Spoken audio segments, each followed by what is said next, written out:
ሁሉም የሰው ልጅ ራስ ወዳድ ነው ይላል። the laws of human nature የሚለው መጽሐፍ እያቀረብኩላችሁ ነው። ሁለተኛው ህግ ሁላችንም ራስ ወዳድ ነን።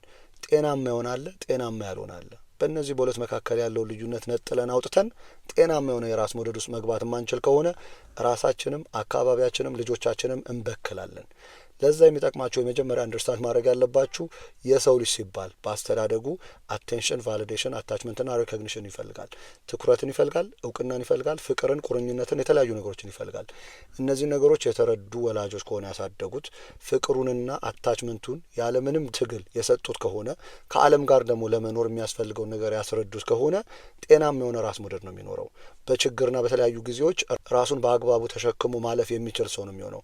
ይህን ነገር ያላገኙ ልጆች ግን በሚያሳዝን ሁኔታ ጥልቅ የሆነ ናርሲሲዝም ውስጥ ይገቡና በኢጎ ይደበቁና በተለያዩ ልታይ በሚባሉ ነገሮች ከሱስ እስከ ሶሻል ሚዲያ የመደበቅ ቻንሳቸው ከፍተኛ ነው። የሚያሳዝነው እነዚህ ሰዎች የተለያየ አስተዳደር ቦታ ላይ ይገባሉ። ቤተሰብ አስተዳዳሪ ሊሆኑ ይችላሉ። የቢዝነስና የተለያዩ የኮሚኒቲ አስተዳደሮች፣ አገር አቀፍና ዓለም አቀፍ አስተዳዳሪ ውስጥም ይገባሉ። ለዚህ ነገር አንቲዶቱ፣ ማክሸፊያው፣ ፍትሄው፣ መድኃኒቱ ኤምፓቲ ነው ይላል።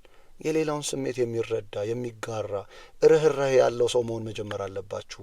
እናንተም እነዚህም ሰዎች እንዲሆኑ የገባችሁን ያህል መጣር አለባችሁ ይላል።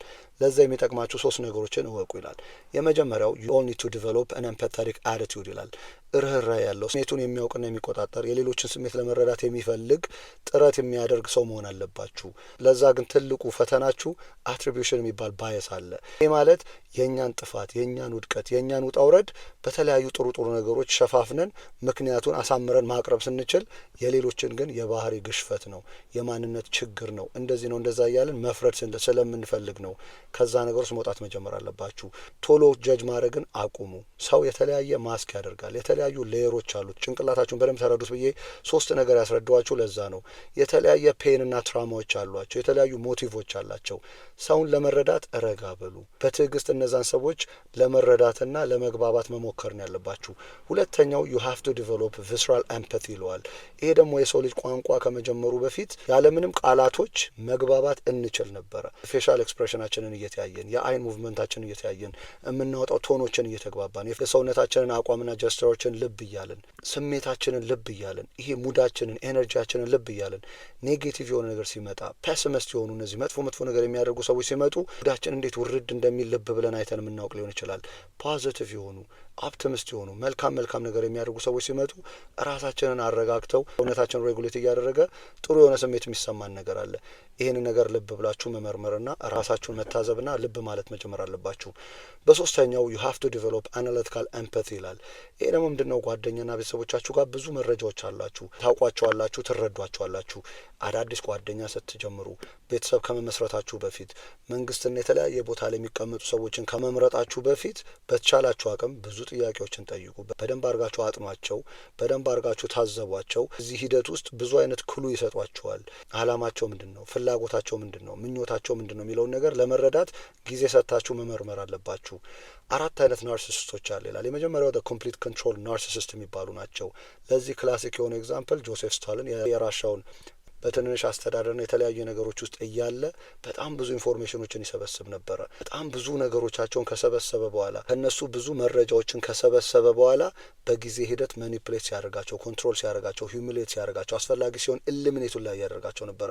ሲቆጣጠራቸው፣ ሲጫናቸው፣ ሲያዋርዳቸው፣ አስፈላጊ ሲሆን እስኪገድላቸው ድረስ አንድ ሰርጄይ ኪሮቭ የሚባል ከሱ በላይ ታዋቂ እየሆነ ሲመጣ እሱን ሁላ እሱ እንደሆነ ያስገደለው ይነገራል። በሁለተኛ ደግሞ ቲያትሪካል ናርሲሲስቶች አሉ። እነዚህ ደግሞ ስላቸው ከመታየት ጋር ከመታወቅ ጋር ከላይ ከመቀመጥ ጋር የሚያያዙ ናርሲሲስቶች ናቸው።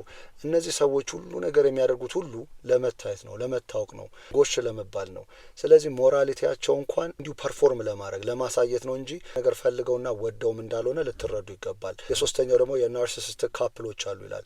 እነዚህ ደግሞ ከእውነታ ርቀው፣ ከሰው ርቀው፣ ከሁሉም ነገር ርቀው ሁል ጊዜ ራሳቸውን የበላይ አድርገው እነሱ ብቻ ራሳቸውን ትክክል አድርገው ከሰውም ከእውነታም ርቀው የሚኖሩ ሰዎች አሉ። እነዚህ ናርሲስቲክ ካፕሎች ናቸው። ኢጓቸው፣ በድራማቸው፣ በኢንሴኩሪቲያቸው እየተመጋገቡ እየተደጋገፉ ከሰው ርቀው የሚኖሩ ሰዎች ናቸው።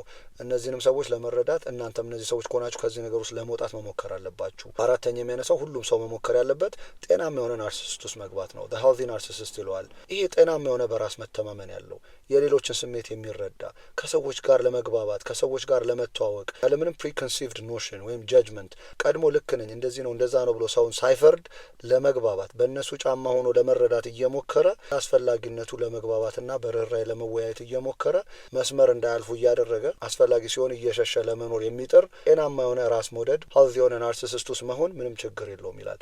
ይሄ ሁለተኛው ህግ ነው። ሌሎችን ህጎች ደግሞ በሚቀጥለው ቪዲዮ ሰራላችኋለሁ። ስለ አዳመጣችሁን ከልብ አመሰግናለሁ።